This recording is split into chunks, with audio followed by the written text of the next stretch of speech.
Fala, lindões! Muito bom dia! Vamos continuar aí na sequência, né? Eu preparei 2 conteúdos para essa semana.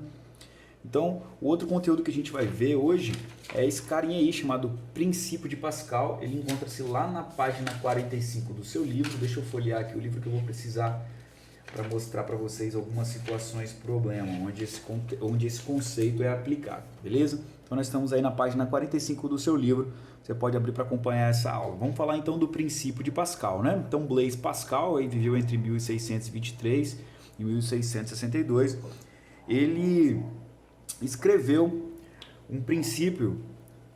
Está escrito aqui o seguinte, uma variação de pressão causada em um ponto de um fluido é transmitida integralmente a todos os demais pontos desse fluido. Então vamos aplicar isso, vamos entender isso nesse desenho.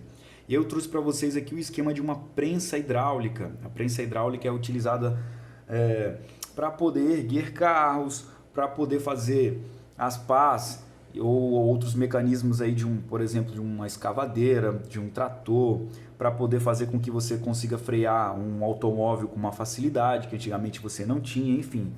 Ela tem diversas aplicações, mas mais para frente eu vou mostrar para vocês aonde. Mais pra frente nesse mesmo vídeo, tá? Então vamos lá.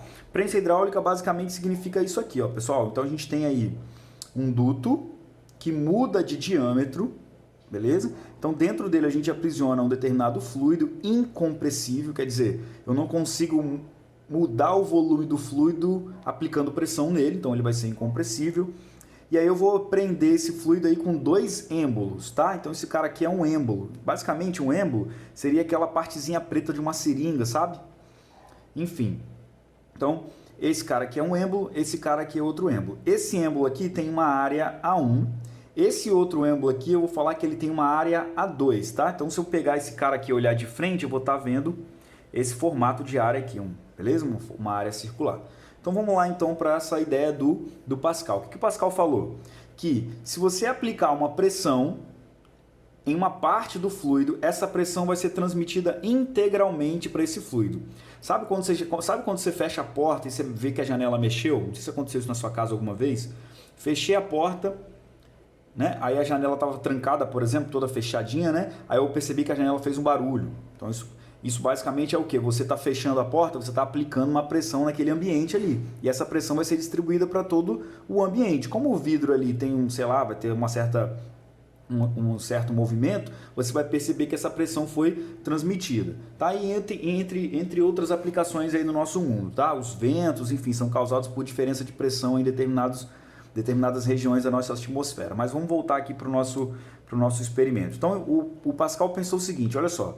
Se eu aplicar uma força F1 nessa área A1, eu vou estar causando uma variação de pressão aqui nessa parte do fluido e essa variação vai ser transmitida para todo o fluido, certo?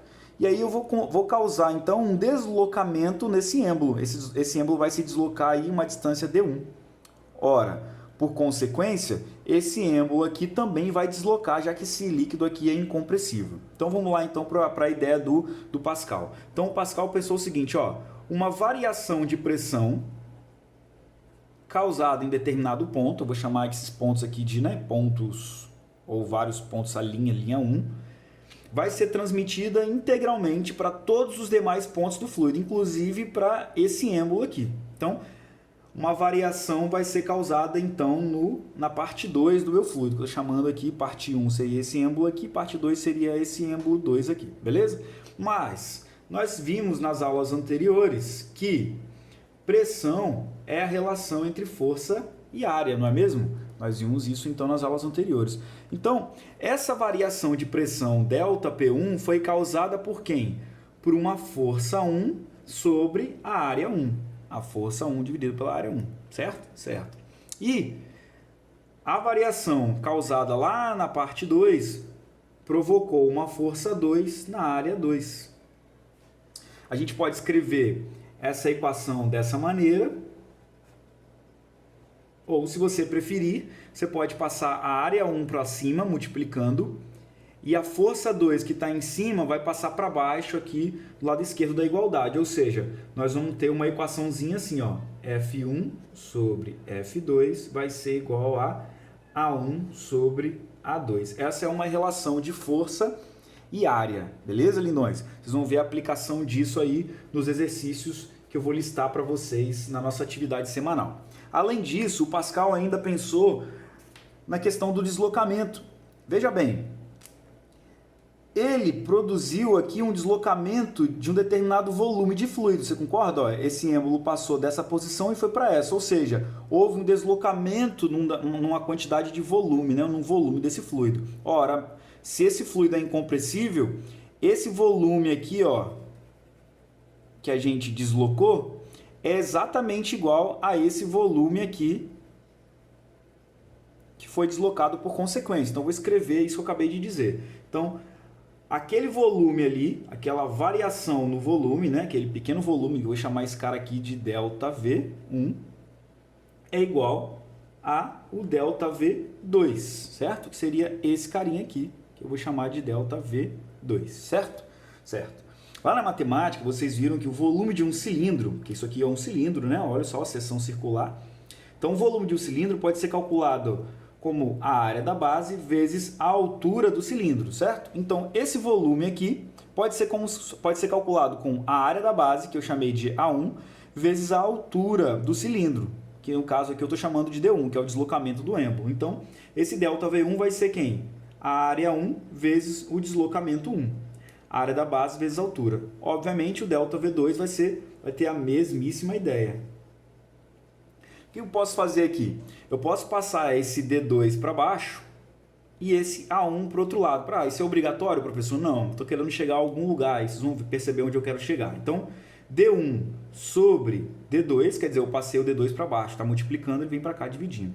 Vai ser igual a A2 e eu vou passar esse A1 que está multiplicando o D1 para o outro lado, então ele vai ter que fazer o contrário de multiplicar, que no caso é dividir. Então eu vou ter essa relação aqui entre as áreas e os deslocamentos.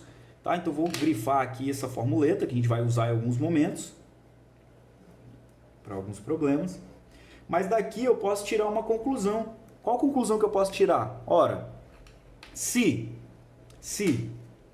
F1 sobre F2 é igual a A1 sobre A2 e A2 sobre A1 é igual a D1 sobre D2, o que eu posso fazer? Eu posso criar aqui uma relação de inversão, né? Para falar a verdade, para não ficar muito complicado para a gente entender, eu vou fazer uma troca. Em vez de passar o A1 para baixo, eu vou fazer o seguinte, ó. Eu vou esquecer essa igualdade, tá? Para o tio não precisar de recomeçar o vídeo. Eu vou fazer a seguinte troca, senão eu vou ter que inverter a equação, vai dar um trabalho para a gente entender isso. Então eu vou fazer o seguinte, eu vou deixar o A1 aqui, vou passar o A2 dividindo, ó, vou fazer o seguinte, A1 sobre A2, isso aqui que eu escrevi tá certo, tá pessoal? Só não vou usar essa relação ali para onde eu quero chegar. Então eu passei o A2 para baixo do A1, então eu vou passar o D1 para baixo do D2, então vai ficar assim, ó, D2 sobre D1, beleza? Agora sim eu vou usar essa ideinha aqui, ó, no meu vídeo. Vamos lá, o que eu vou fazer? Então, A1 sobre A2 é igual a F1 sobre F2. E A1 sobre A2 é igual a D2 sobre D1. Então, eu posso fazer uma igualdade entre força e deslocamento também, caso eu precise usar isso em algum problema aí. Ó. Então, F1 sobre F2 é A1 sobre A2. E A1 sobre A2 é D2 sobre D1. Então, eu posso escrever seguramente isso aqui também, ó. D2 sobre D1. Beleza, lindões? Então, ó, nós temos uma relação entre força e deslocamento, nós temos uma relação entre força e área, nós temos uma relação entre área e deslocamento, tá? A gente pode usar essas três equaçõezinhas aqui para resolver qualquer tipo de problema que envolva a prensa hidráulica ou o princípio de Pascal, tá? Vou mostrar para vocês aqui algumas situações ou alguns equipamentos que utilizam dessa teoria, né? Então aqui eu tenho um guindaste, eu tenho aqui uma retroescavadeira, enfim. Se você perceber aqui, ó, eu tenho uma troca de cilindros, né, em termos de diâmetro. Então, ó, aqui, por exemplo, vamos pegar lá o caso de um freio de um veículo. Aqui também, ó. Então tem aqui em vários lugares dos veículos acontecem ou é aplicada essa teoria. Mas vamos estudar aqui o freio de um veículo, certo? Vamos lá. Então, ó, eu tenho aqui um cilindro um determinado diâmetro, e aí eu tenho uma tubulação que comunica esse cilindro com outro cilindro de diâmetro maior. Olha só, cilindro de freio da roda. Olha o tamanho desse cilindro e olha o tamanho desse cilindro. Então, isso aqui faz com que eu precise fazer uma força pequena no pedal do freio, porém, essa força é multiplicada pelo aumento da área. Vocês vão ver isso aí em alguns problemas. Quer ver como é que acontece isso em termos de equação? Veja só, ó.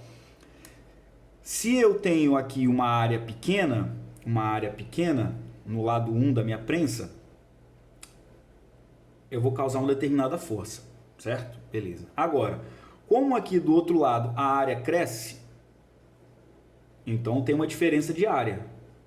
Para a igualdade se manter, essa força aqui tem que ser crescente também, não é isso? Certo? Então, ó, a área 1 é pequena, a área 2 é grande.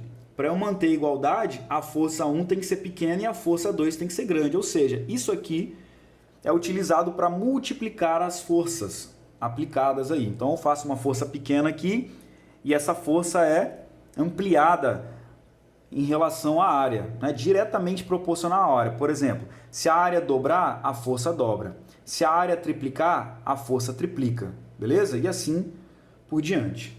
Então, se vocês tiverem alguma dúvida sobre isso aí, tá? Perdoe o erro aqui do tio. Vocês podem falar em qualquer momento aí via e-mail ou comentário. Tamo junto, lindões!